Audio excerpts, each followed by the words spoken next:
Alright, news just broke that legendary producer Steve Albini has passed away, and this is a tragic loss for the music industry, not only because Albini was a talented producer, but because he had an incredible grasp of the music industry itself and also what it takes to uncover and explore and express the inner nature of any given band. In other words, he was one of those types of producers who worked from the band out rather than imposing a sound on the band. And I think that between the way that he approached working with bands and the way that he looked at the record industry, his contribution to popular understanding of the way things works was to just give you a vision of both the band and of the industry itself that was rooted in reality. For example, when it comes to the famous controversy over Nirvana's In Utero, where the record company wanted them to make a much more commercial effort, Albini's on record of saying that he was firmly against this idea. And I'm going to quote from an article that was published in Spin. And here's something that Albini said, quote, "All the people that were carping at the band from the outside about what a mistake they'd made with this record that pretty accurately represented what they wanted to do with their music.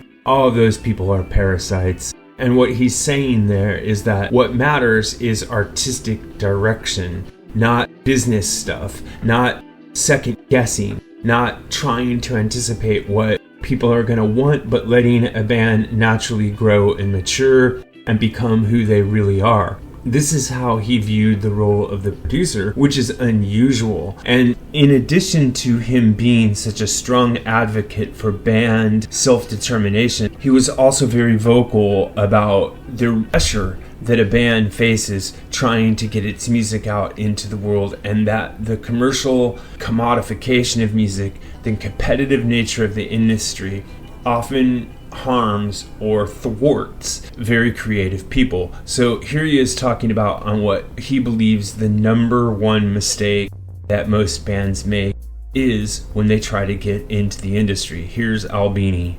The number one mistake that bands make is to think that they can outsmart a system. Like, they think, well, if we get involved in this sort of professional way of doing things, a sort of mainstream way of doing things, like if we get an account, if we get a manager and a booking agent and a record label and a promotions person, a public relations person, and we pay all of these people to facilitate different aspects of our career, somehow we can outsmart the pure mathematics of that and keep our heads above water. And that system exists to support itself. It doesn't exist to support the bands. So that's the biggest sort of business mistake that bands can make, is to think that this system, that they can just sort of jump into this system and somehow avoid what appears to be pure mathematics, that money comes in one place and then it gets spread out to all these other people who don't actually earn the money. They're just doing things and charging a tax.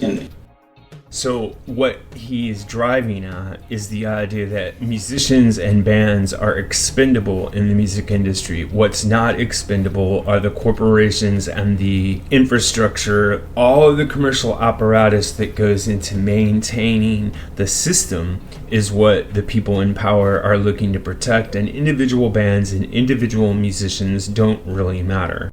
So if you have a producer that understands that and you go into the studio with that producer, you can be fairly confident that what that producer is going to do is to help you uncover the sound of your band. If you go into the studio with a producer who views the preservation of the music industry's apparatus as the number one thing, money as the only important goal, then what you're going to get is someone who is working against the band's inner instincts in order to try to make them do things they don't want to do, which was the case with Nirvana. Now, what I'm bringing all this up for is to say, okay, we've lost Steve Albini, who is this great advocate for artists, but we've also entered a time period where the music industry, the existing apparatus, the traditional networks of distribution and support are not only weakened, they almost don't function.